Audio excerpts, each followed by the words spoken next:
Good morning students. आज हम बात करेंगे क्लास 11th आरबीएससी की सब्जेक्ट है पॉलिटिकल साइंस। और पॉलिटिकल साइंस में बेटा फर्स्ट चैप्टर आप लोगों को जो आता है वो है कॉन्स्टिट्यूशन। क्या है? कॉन्स्टिट्यूशन। अगर हम बात करते हैं कॉन्स्टिट्यूशन की तो आप लोगों ने क्लास 8 से आप लोग पढ़ते हुए आ रहे हो कि what is constitution, what is constitution. और यहाँ पे भी आज फिर स्टार्टिंग से हम बात कर रहे हैं किसकी? कॉन्स्टिट्यूशन की। तो बेसिकली कॉन्स्टिट्यूशन क्या है, कॉन्स्टिट्यूशन क्यों बनाया गया? कॉन्स्टिट्यूशन मतलब भारत का संविधान। कॉन्स्टिट्यूशन का मतलब तो संविधान होता है, ठीक है। अगर हम बोलते हैं इंडियन कॉन्स्टिट्यूशन मतलब भारत का संविधान। ये सब हम चीज़ें कॉन्स्टिट्यूशन से रिलेटेड हम अपने इंडिया के अंदर या अदर कंट्रीज, ऐसा नहीं है कि कॉन्स्टिट्यूशन इंडिया के अंदर है, और भी अदर कंट्रीज़ हैं, यूरोपियन कंट्रीज़ हैं हमारी, ठीक है, जहाँ पे कॉन्स्टिट्यूशन है, ठीक है। इसके अंदर हम सारी चीज़ें देखेंगे। कॉन्स्टिट्यूशन क्या है, कॉन्स्टिट्यूशन को बनाने की आवश्यकता क्यों पड़ी, ठीक है ना। कॉन्स्टिट्यूशन किस तरीके से बनाया गया, कॉन्स्टिट्यूशन से पहले जो लोग सर्वाइव करते थे क्या इम्पैक्ट हुआ करता था, कैसे लाइफ को सर्वाइव करते थे। After making the constitution, constitution बनाने के बाद लोगों की जो लाइफ थी वो कैसी थी, लोगों को इसका क्या क्या फ़ायदा मिला, किस तरीके से लोगों की लाइफ क्या हुई, चेंज होती चलेगी। और आज किस तरीके से in the presence of democratic constitution कैसे लोग अपने आप को क्या कर रहे हैं, सर्वाइव कर रहे हैं। ये सारी बातें, ये सारी चीज़ें हम लोग डिटेल में इस चैप्टर के अंदर देखेंगे। सबसे पहले हम बात करते हैं कॉन्स्टिट्यूशन की। What is constitution? तो कॉन्स्टिट्यूशन को हम बोलते हैं संविधान है, लेकिन है क्या? Constitution is a set of rules. ये एक सेट है, एक ऐसी किताब है जिसके अंदर क्या लिखे हुए हैं? कानून, कायदे, नियम लिखे हुए हैं जो हर किसी को फॉलो करने पड़ते हैं, ठीक है ना, फॉलो कर रहे हैं हर कोई।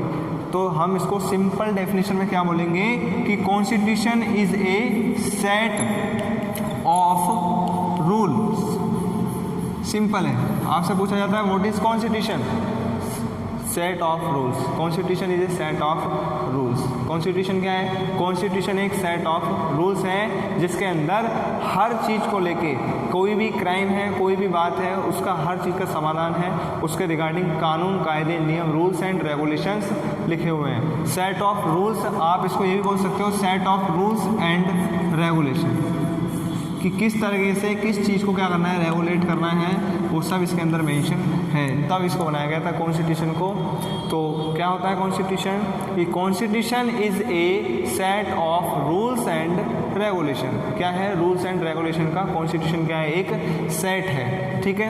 अगर हम बेटा कॉन्स्टिट्यूशन की इंडिया के अंदर बात करते हैं तो इंडिया के अंदर जो कॉन्स्टिट्यूशन को सबसे पहले, जो सबसे फर्स्ट टाइम जो वर्ड यूज़ किया था या कॉन्स्टिट्यूशन को बनाने की सबसे पहले जो बात की थी वो की थी मोतीलाल नेहरू जी ने। किसने की थी? मोतीलाल नेहरू जी ने की थी। और वो कब की थी? 1928 में सबसे पहले मोतीलाल नेहरू जी ने कॉन्स्टिट्यूशन को ड्राफ्ट करने की बात कही थी। और इसके साथ साथ मोतीलाल नेहरू जी के साथ साथ और भी 8 अदर लीडर्स थे, 8 लीडर्स थे जिन्होंने मोतीलाल जी का साथ दिया था कॉन्स्टिट्यूशन को ड्राफ्ट करने में 1928 में, लेकिन ये सक्सेसफुल नहीं हो पाया था। लेकिन जब मोतीलाल नेहरू जी 1928 में कॉन्स्टिट्यूशन को ड्राफ्ट करने की बात कर रहे थे तो इन्होंने कुछ क्या लिए, एस्पेक्ट्स लिए, पहलू लिए कि भाई कॉन्स्टिट्यूशन किस चीज़ के ऊपर आधारित होना चाहिए? फ्रीडम के ऊपर, इक्वलिटी के ऊपर, ठीक है ना, एडल्ट सिटीजन के ऊपर, फंडामेंटल राइट्स के ऊपर। ये सब इनके क्या थे? एस्पेक्ट्स थे कि constitution must be based on freedom, कि सबको आज़ादी मिलनी चाहिए, सबको इक्वलिटी मिलनी चाहिए, सबको एडल्ट फ्रेंचाइज का क्या मिलना चाहिए, अधिकार मिलना चाहिए, सबको फंडामेंटल राइट्स मिलने चाहिए, उनको अपने तरीके से जीने का अधिकार भी मिलना चाहिए। ये कुछ एस्पेक्ट्स थे मोतीलाल नेहरू जी के। उसके बाद 1931 में एक कांग्रेस कराची सेशन हुआ था, रिसोल्यूशन पास करा गया, कांग्रेस ने इसको पास करा था, ठीक है ना। कांग्रेस के अंदर एक कराची सेशन रिसोल्यूशन हुआ और इसके अंदर भी कॉन्स्टिट्यूशन को बनने की बात चल रही थी। तो कांग्रेस जो देख रही थी वो ये देख रही थी कि आफ्टर मेकिंग द कॉन्स्टिट्यूशन, ठीक है, कि क्या क्या बदलाव या क्या क्या चेंजेस यहाँ पे लाए जा सकते हैं। कॉन्स्टिट्यूशन को ड्राफ्ट करने के बाद क्या क्या फ़ायदे, किस तरीके से हम लोग किसी भी चीज़ को क्या कर सकते हैं, कानून, रूल्स एंड रेगुलेशन के साथ क्या कर सकते हैं, रेगुलेट कर सकते हैं, ये बात थी। लेकिन अगर हम बात करते हैं कि सबसे पहले why do we need a constitution, सबसे पहले क्वेश्चन यही पुटअप होता है बेटा इस चैप्टर के अंदर कि why do we need a constitution. ये तो बात बेसिक थी कि भाई कॉन्स्टिट्यूशन ये है, आगे अपन डिटेल में पूरा पढ़ेंगे इसको, ठीक है। सबसे पहले कॉन्स्टिट्यूशन लिखा हुआ है, तो सबसे पहले बात आती है, क्वेश्चन है कि why do we need a, और ये constitution, why do we need a constitution, ठीक है। कॉन्स्टिट्यूशन चैप्टर है, तो सबसे पहले यही है। अब आपके दिमाग में भी क्वेश्चन आ रहा होगा कि भाई कॉन्स्टिट्यूशन बनाने की ज़रूरत क्यों पड़ी। देखिए, साउथ अफ्रीका का नाम आप लोगों ने सुना होगा, वहाँ की एक स्टोरी है, मैं आपको बता देता हूँ कि साउथ अफ्रीका के अंदर क्या होता था बेटा, साउथ अफ्रीका के अंदर रेशियल डिस्क्रिमिनेशन होता था। क्या होता था,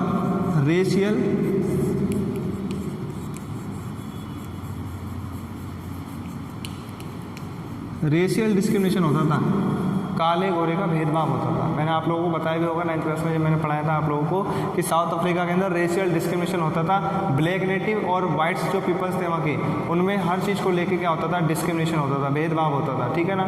वहाँ पे तो जो ब्लैक थे वो वहाँ नहीं जा सकते थे जहाँ वाइट लोग जाते थे, और जहाँ वाइट लोग जाते थे वहाँ पे ब्लैक लोग नहीं जा सकते थे। इवन देन कि वहाँ पे जो चर्चेज थी, चर्च के अंदर भी नेटिव लोगों को, जो ब्लैक कलर के जो लोग थे उनको वहाँ पे जाने की इजाज़त नहीं होती थी। बसेस हो गया, मतलब सेग्रीगेशन कर दिया गया। सेग्रीगेशन मतलब क्या होता है, सेपरेशन कर दिया गया चीज़ों तक का भी, कि ये अगर ये चीज़ है तो इन्हें खाली वाइट कलर के लोग ही क्या करेंगे, यूज़ में लेंगे, ये चीज़ें हैं तो इनको ब्लैक कलर के क्या लेंगे, यूज़ में लेंगे। इस तरीके से वहाँ पे क्या कर दिया गया, सेग्रीगेशन कर दिया गया था। तो नेल्सन मंडेला उस समय वहाँ के क्या थे, प्रेसिडेंट थे। उन्होंने इस रेशियल डिस्क्रिमिनेशन को रिमूव करने के लिए, ख़त्म करने के लिए सबसे पहले वहाँ पे क्या लिया था, स्टेप लिया था। और उन्होंने इस रेशियल डिस्क्रिमिनेशन को वहाँ पे साउथ अफ्रीका के अंदर क्या करा था, ख़त्म भी किया। और ख़त्म करने के बाद साउथ अफ्रीका को क्या दिलाई, इंडिपेंडेंट करा, आज़ाद कराया। और आज़ाद कराने के बाद वहाँ पे कॉन्स्टिट्यूशन को क्या कर दिया था, फॉर्म्ड कर दिया था, ड्राफ्ट कर दिया था। तो कॉन्स्टिट्यूशन वहाँ पे ड्राफ्ट करने की आवश्यकता क्यों पड़ी, कि वहाँ पे भी रूल्स एंड रेगुलेशंस बना दिए गए कि जो व्यक्ति जिस तरीके से सर्वाइव करना चाहता है, ठीक है, फ्रीडम दे दी, इक्वलिटी दे दी, फंडामेंटल राइट्स दे दिए, उनके आधार पे लोग क्या करने लगे, सर्वाइव करने लग गए। तो ऐसे ही यहाँ पे मैं आपसे फर्स्ट क्वेश्चन आपके दिमाग में भी आ रहा होगा, या मैं खुद पुटअप कर रहा हूँ कि why do we need a constitution, हमें एक कॉन्स्टिट्यूशन की आवश्यकता क्यों पड़ी, ठीक है ना, क्या ज़रूरत थी कॉन्स्टिट्यूशन को बनाने की। तो सबसे पहले है कि constitution generates a degree of trust and coordination. जो कॉन्स्टिट्यूशन होता है वो एक डिग्री ऑफ ट्रस्ट और कोऑर्डिनेशन को क्या करता है, जनरेट करता है। डिग्री ऑफ ट्रस्ट का मतलब क्या है, आत्मविश्वास, एक दूसरे पे विश्वास। देखिए, आज की तारीख में कोई भी चीज़ है, कोई भी काम आप कर रहे हैं विश्वास से करते हैं। आप किसी पे विश्वास करोगे तभी आप उसके साथ कोई काम कर रहे हैं, ठीक है ना। समझ में आ रहा है आप लोगों को। आप कोई बिजनेस भी कर रहे हैं, आप किसी को पैसा दे रहे हैं, क्योंकि क्यों दे रहे हैं, क्योंकि आपको उस पर क्या है, विश्वास है, डिग्री ऑफ ट्रस्ट है, ठीक है ना। एक ये है। और कोऑर्डिनेशन का मतलब क्या होता है, कोई भी काम रिदम के साथ करना, मिलकर साथ चलना, ठीक है ना। कोई भी काम आप कर रहे हैं तो कोऑर्डिनेशन भी जनरेट कर रहा है कौन, कॉन्स्टिट्यूशन। तो सबसे पहला आप लोगों को याद रखना है कि why do we need a constitution के अंदर पहला आता है because constitution generates a degree of trust and coordination. Second है constitution specifies how the government will be formed और कॉन्स्टिट्यूटेड। कॉन्स्टिट्यूशन के अंदर देखिए, आप लोगों को मैं बता चुका हूँ ये भी चीज़ें पहले 9th में, मैं यहाँ पे आप लोगों को रिवाइज करा देता हूँ कि मैंने आप लोगों को पढ़ाया था कि इंडिया के अंदर जो रूलिंग सिस्टम चला है वो अलग अलग लेवल से चला है। कौन कौन सा चला है, मोनार्चियल सिस्टम भी चला है, याद है ना, बोर्बन डायनेस्टी सिस्टम चला है, मोनार्चियल सिस्टम में बोर्बन डायनेस्टी सिस्टम, और थर्ड आता है अपना डेमोक्रेसी सिस्टम, ये अभी चल रहा है प्रेजेंट में, ठीक है ना। और जो नेक्स्ट है वो है डिक्टेटरशिप। तो 3 तरीके से हमारा चला है, याद रखना है आप लोगों को। मोनार्चियल सिस्टम चला है फर्स्ट, सेकंड डिक्टेटरशिप, और थर्ड जो प्रेजेंट में चल रहा है वो है हमारा डेमोक्रेटिक सिस्टम। तो मोनार्चियल के अंदर आप लोग देखते थे राजा महाराजा होते थे उस समय, और राजा की प्रजा हुआ करती थी, सब्जेक्ट्स हुआ करते थे। तो उस समय तो हमारे लिए कोई भी कायदे कानून नियम जो भी बनाता था वो राजा अपनी मर्जी से बनाता था। और जो किंग एक बार कोई भी रूल्स एंड रेगुलेशन जनरेट करता था तो वो हम लोगों को फॉलो करने होते थे। डिक्टेटरशिप की बात करते हैं, तानाशाही वाला, हिटलर हो गया, नेपोलियन बोनापार्ट, ये सब तानाशाही थे। तानाशाही मतलब अपनी पावर का यूज़ करके ये अपने हिसाब से ये भी क्या करते थे, रूल्स एंड रेगुलेशंस बनाते थे। वहाँ पे कोई इलेक्शन वगैरह कुछ नहीं होते थे, इनकी गवर्नमेंट क्या होती थी, चलती रहती थी, ठीक है। आज भी चाइना के अंदर एक कम्युनिस्ट पार्टी है, चाइना कम्युनिस्ट पार्टी, वो इतनी पावरफुल पार्टी है वहाँ पे कि वो इलेक्शन नहीं होने देती है, हमेशा उसी की क्या रहती है, वहाँ पे गवर्नमेंट रहती है कम्युनिस्ट पार्टी की। तो यहाँ पे हमें कॉन्स्टिट्यूशन से ये भी फ़ायदा मिला कि कॉन्स्टिट्यूशन ने ये भी स्पेसिफाई कर दिया कि किस तरीके से गवर्नमेंट को क्या करा जाएगा, कॉन्स्टिट्यूटेड करा जाएगा। कॉन्स्टिट्यूटेड मतलब किस तरीके से गवर्नमेंट को फॉर्म किया जाएगा। और आज आप लोग देखते हैं कि आज प्रेजेंट में जो कॉन्स्टिट्यूशन को इलेक्ट करने का या कॉन्स्टिट्यूट कैसे करते हैं हम लोग, by the process of election, elections के प्रोसेस के थ्रू ही हम लोग आज अपनी सरकार को क्या करते हैं, चुनते हैं। सरकार चुनने का मतलब कि सरकार के अंदर हम अपनी मर्जी से अपने रिप्रेजेंटेटिव को क्या करते हैं, चूज़ करते हैं। हमारे हिसाब से जो रिप्रेजेंटेटिव सुटेबल है उसी रिप्रेजेंटेटिव को हम लोग क्या करते हैं, चूज़ करते हैं, उसी को हम लोग अपनी विल के अनुसार क्या करते हैं, वोट देते हैं। ठीक है, समझ में आ रहा है? ये है। थर्ड है बेटा, lays down limits on the power of government. ऐसा नहीं है कि सरकार बन गई है तो सरकार के हाथ में पावर आ जाती है तो वो उस पावर का कहीं पे भी किसी भी तरीके से क्या कर सकती है, यूज़ कर सकती है। नहीं, कॉन्स्टिट्यूशन ने भी गवर्नमेंट के ऊपर कुछ लिमिट्स को क्या करा हुआ है, लेज डाउन किया हुआ है। कुछ लिमिट्स के कायदे कानून के अंदर ही गवर्नमेंट रह के क्या कर सकती है, काम कर सकती है। If any government breaks the laws, if any government break the rules and regulations written in the constitution, ठीक है, अगर उनको ब्रेक करती है जो कॉन्स्टिट्यूशन के अंदर रूल्स एंड रेगुलेशन है गवर्नमेंट के लिए, वर्किंग के लिए, उन्हें ब्रेक करती है तो गवर्नमेंट को क्या कर जाता है, टर्मिनेट या वहाँ से रिमूव कर दिया जाता है। ठीक है, ये है। तो गवर्नमेंट भी कोई भी वर्क करती है तो गवर्नमेंट भी under the limits of constitution he work करती है। नेक्स्ट है, constitution also express the aspirations of the, देखिए एस्पायरेशंस होती है हमारी इच्छाएं, ठीक है ना। एस्पायरेशन, तुम्हारी एस्पायरेशन क्या है, क्या इच्छा है तुम्हारी? Aspirations of the people to create a good society. हर कोई व्यक्ति यही चाहता है कि हम जहाँ रहते हैं, हमारा जो आसपास है, जो हमारा समाज है, जो हमारी सोसाइटी है, वो कैसी होनी चाहिए, एक अच्छी सोसाइटी होनी चाहिए। और उन सब, एक अच्छी सोसाइटी कब होगी, जब वहाँ की ज़रूरतें, वहाँ की जो एस्पायरेशंस, लोगों की जो इच्छाएं हैं वो सारी पूरी होंगी। और वो पूरी कौन करता है, रिप्रेजेंटेटिव करता है, ठीक है ना। रिप्रेजेंटेटिव जो हमारे वार्ड मेंबर होते हैं, ठीक है, ये सब करते हैं। और इन सब वर्क को करने के लिए कॉन्स्टिट्यूशन में क्या दी है, गाइडलाइंस दी हुई है, ठीक है ना। तो ये है कि कॉन्स्टिट्यूशन, इसके साथ साथ ये नहीं है कि बस खाली वर्क हो गया तो सोसाइटी गुड हो गई। ऊंच नीच भेदभाव भी खत्म हो चुका है कॉन्स्टिट्यूशन के थ्रू। लोगों को फंडामेंटल राइट्स मिल गए, लोगों को इक्वलिटी मिल गई, ठीक है ना। लोगों को फ्रीडम ऑफ स्पीच मिल गई, लोगों को राइट टू फ्रेटर्निटी मिल गया, लोगों को राइट टू रिपब्लिक मिल गया। ये सारे बहुत सारी चीज़ें मिली लोगों को। तो इन सब चीज़ों को ऑब्टेन होने के बाद या इन सब चीज़ों को प्रोवाइड कराने के बाद हर एक व्यक्ति ने एक अच्छी सोसाइटी को क्या कर दिया, क्रिएट कर दिया। ठीक है, ये कॉन्स्टिट्यूशन की मेन कुछ ऐसी मुख्य बातें थी, इंपॉर्टेंट बातें थी कि अगर आपसे कोई पूछता है why do we need a constitution, so we need a constitution because constitution generates a degree of trust and coordination. Second, कि constitution specifies how the government will be formed और कॉन्स्टिट्यूटेड, या तो कैसे फॉर्म्ड होगी या कैसे constitute की जाएगी, ये भी स्पेसिफाई करता है कौन, कॉन्स्टिट्यूशन। नेक्स्ट है कि constitution also lays down the limits on the power of the government. जो कॉन्स्टिट्यूशन है वो गवर्नमेंट की पावर पे कुछ लिमिट्स को क्या करता है, लेज डाउन करता है। मतलब गवर्नमेंट को भी under the boundaries of the constitution ही रखता है, ठीक है ना। काम करती है गवर्नमेंट लेकिन within the boundary of the constitution. If any government breaks the constitution boundaries then it will be terminated और इट विल बी रिमूव्ड। उसको टर्मिनेट भी किया जा सकता है और उस गवर्नमेंट को रिमूव भी किया जा सकता है। तो गवर्नमेंट के अंदर भी क्या होती हैं, बाउंड्रीज फिक्स होती हैं, कॉन्स्टिट्यूशन लिमिट्स, ठीक है।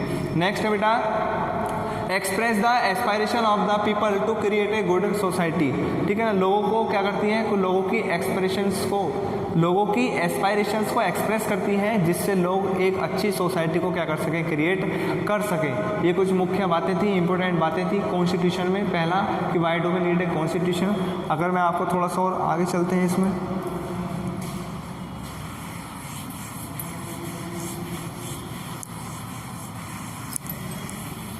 ये बातें थी कि भाई हमें कॉन्स्टिट्यूशन बनाने की आवश्यकता ये पड़ी। अब अगर हम बात करते हैं बेटा बिफोर द कॉन्स्टिट्यूशन, देखिए बिफोर द कॉन्स्टिट्यूशन अगर हम बात करते हैं कि कॉन्स्टिट्यूशन से पहले, ठीक है ना, किससे पहले, बिफोर द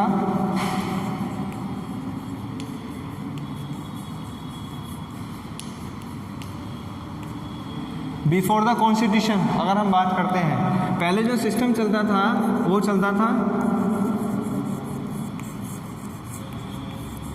मोनार्चियल सिस्टम, फिर आया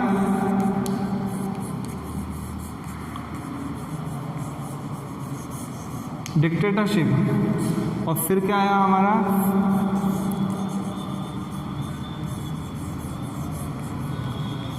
डेमोक्रेटिक।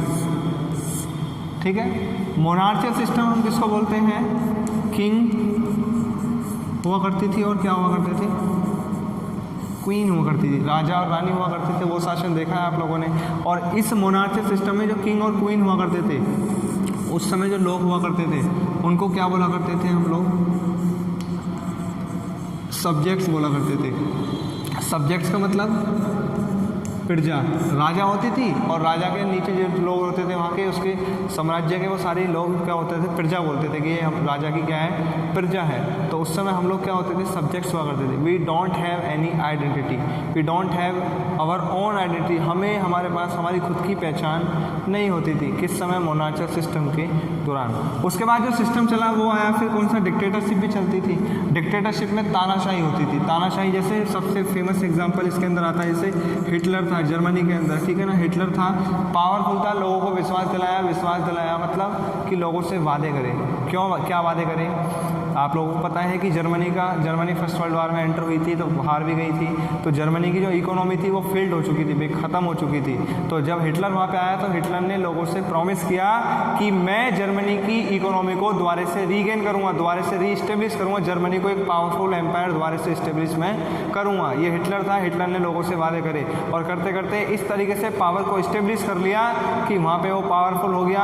और इसने नेपोलियन बोनापार्ट के जितने भी सारे रूल्स एंड रेगुलेशन थे उनको हटाए और वहाँ पे चेंजेस लाना स्टार्ट कर दिया, ठीक है ना। ये तानाशाही करना इसने वहाँ पे स्टार्ट कर दिया और ये एक पावरफुल क्या हो गया? डिक्टेटर हो गया। जैसा चाहता था, जो चाहता था लोगों से वैसा वहाँ पे ये कराता था। तो इससे उसको बोलते थे डिक्टेटरशिप। उसके बाद हमारे यहाँ पे फिर क्या आया? डेमोक्रेटिक आया। Right to choose. Right to choose का मतलब कि आप जिसे अपना रिप्रेजेंटेटिव बनाना चाहते हैं, आप जिसे अपने आप को गवर्न कराना चाहते हैं कि भाई हमारे लिए ये रिप्रेजेंटेटिव सही है और ये हमें सही तरीके से गवर्न करके चलेगा, तो वो सिस्टम आया जिसको हम बोलते हैं डेमोक्रेटिक सिस्टम। देखिए एक बात हमेशा ध्यान रखिए, मतलब याद रखना है आप लोगों को कि ज़रूरी नहीं है कि वो सारी ऐसी कंट्री जहाँ पे कॉन्स्टिट्यूशन है वो सारी की सारी डेमोक्रेटिक हो। समझ में आ रहा है? बहुत सारी कंट्रीज ऐसी हैं जहाँ पे कॉन्स्टिट्यूशन है, डेमोक्रेटिक कंट्रीज़ हैं, कॉन्स्टिट्यूशन है, ठीक है।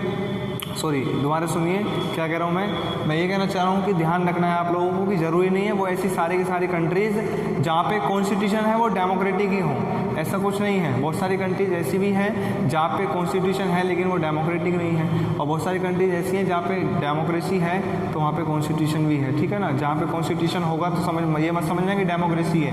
बहुत सारी कंट्रीज ऐसी हैं कि वहाँ पे कॉन्स्टिट्यूशन तो है लेकिन that countries are not democratic, वो कंट्रीज डेमोक्रेटिक कंट्रीज नहीं है, ठीक है। ये कुछ बातें थी बिफोर द कॉन्स्टिट्यूशन। और अब कॉन्स्टिट्यूशन की हम बात करते हैं तो कॉन्स्टिट्यूशन कोई खेल नहीं था, कोई मजाक नहीं था कि एक इंडिया के कॉन्स्टिट्यूशन को बनाना बहुत टफ था, ठीक है ना, टफ था। लेकिन टफ के साथ साथ इस टास्क को भी क्या करा गया था? पूरा करा गया और इंडिया के कॉन्स्टिट्यूशन को ड्राफ्ट किया गया था। इंडिया के कॉन्स्टिट्यूशन को ड्राफ्ट करा गया था। देखिए इंडिया का जो कॉन्स्टिट्यूशन सबसे पहले ड्राफ्ट होने की बात हुई थी, फिर वो हुई थी 1946 में हमारे स्टार्ट हुई थी, ठीक है ना, 1946 में। और इंडिया के कॉन्स्टिट्यूशन को बनाने के लिए किस चीज़ का होना ज़रूरी था? एक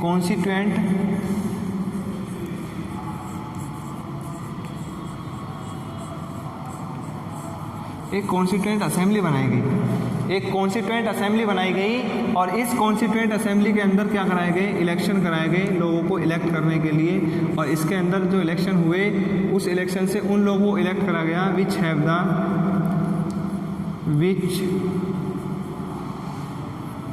नहीं who have the experience of legislature regulation legislature regulation during the British time. आप लोगों को पता है कि ब्रिटिशर्स ने हमारे इंडिया पे क्या करा है, रूल्ड किया है, और उस ब्रिटिशर्स टाइम के दौरान कुछ इंडिया के ऐसे भी लोग थे जो ब्रिटिश एडमिनिस्ट्रेटिव सिस्टम में क्या करते थे, संभालते थे, काम करते थे। तो उन लोगों को पता था कि ब्रिटिशर्स किस तरीके से हमारे लिए रूल्स एंड रेगुलेशंस या पॉलिसीज़ बनाते थे। तो उन लोगों को इस कॉन्स्टिट्यूएंट असेंबली के अंदर क्या करा गया, इलेक्ट करा गया। एक कॉन्स्टिट्यूएंट असेंबली बनाई गई हमारे कॉन्स्टिट्यूशन को ड्राफ्ट करने के लिए, और इसके अंदर जो 200 कितने मेंबर आए फिर हमारे 299 मेंबर ऐसे थे जिन्होंने हमारे कॉन्स्टिट्यूशन को क्या करा था, ड्राफ्ट किया था। ठीक है ना, 299 मेंबर ऐसे थे जिन्होंने इसको हमारे क्या करा था, ड्राफ्ट किया था। ठीक है, और ड्राफ्ट के साथ साथ अगर हम बात करते हैं, देखिए 26 नवंबर 1949 को हमारे इंडिया कॉन्स्टिट्यूशन क्या हुआ था, लागू हुआ था। लेकिन 26 जनवरी 1950 को, ये बात बिल्कुल याद रखनी है आप लोगों को, केम इनटू इफेक्ट, कि इंडिया का कॉन्स्टिट्यूशन जो लागू हुआ था वो 26 नवंबर 1949 को लागू हुआ था, लेकिन 26 जनवरी 1950 को इफेक्ट में जो आया था, लोग जानने लगे थे कि हाँ कॉन्स्टिट्यूशन है, लोग उसे अडॉप्ट करने लग गए थे। ठीक है, लोगों पे उसका फ़ायदा या लोगों पे उसका अडॉप्टेशन दिखना स्टार्ट हो गया था। वो कब स्टार्ट हुआ था, वो 26 जनवरी 1950 को हुआ था, और तब से ही हम लोग 26 जनवरी को क्या मनाते हैं, एज ए रिपब्लिक डे मनाते हैं। याद है आप लोगों को, we celebrate 26 January as a republic day. Why? Because on this day our Indian constitution came into an effect. ठीक है ना, केम इनटू एन इफेक्ट, कि हमारा भारत का जो संविधान था वो 26 जनवरी 1950 को किस में आ गया था, इफेक्ट में आ गया था। 26 नवंबर 1949 को क्या हुआ था, ये लागू हुआ था। ठीक है ना, और दिसंबर में हमारी फर्स्ट मीटिंग हुई थी। ठीक है, 1946 में स्टार्ट हुआ था। 1946 में फर्स्ट कॉन्स्टिट्यूशन असेंबली की क्या होती है, फर्स्ट मीटिंग हुई थी हमारी दिसंबर 1946 में। उसके बाद एक ड्राफ्टिंग कमेटी को क्या करा गया था, गठित करा गया था, कॉन्स्टिट्यूट करा गया। ड्राफ्टिंग कमेटी बनाई गई, और इस ड्राफ्टिंग कमेटी के जो चेयरमैन थे वो थे डॉक्टर भीमराव अम्बेडकर। याद रखना है आप लोगों को, हुई था chairman of the drafting committee doctor Bhimrao Ambedkar. और ये ड्राफ्टिंग कमेटी क्यों बनाई गई थी, ताकि कॉन्स्टिट्यूशन के अंदर जो 299 मेंबर्स थे, मीटिंग्स के अलग अलग राउंड्स चलते थे, कॉन्फ्रेंसेस चलती थी, डिस्कशन चलते थे, उनके लिए भी कुछ पॉलिसीज़ और रूल्स एंड रेगुलेशंस को लेट डाउन करा गया, और फिर धीरे धीरे कॉन्स्टिट्यूशन का प्रोसेस स्टार्ट हुआ था। ये एक बेसिक कंसेप्ट मैंने आपको बताया, अभी ये बेसिक पढ़ना था, धीरे धीरे अपन इसमें डिटेल में देखेंगे। इससे आगे अपन करेंगे नेक्स्ट लेक्चर में, डिस्कस करेंगे। ठीक है, यहाँ तक आप लोगों को पढ़ लेना है, बेसिकली थोड़ा रिवाइज कर लेना। इससे आगे अपन नेक्स्ट लेक्चर में क्या करते हैं, डिस्कस करेंगे। ठीक है, किसी को कोई प्रॉब्लम है, कोई ऐसी क्वेरी है तो वो कमेंट सेक्शन में मेरे को बता दीजिए। ठीक है गाइस, थैंक यू।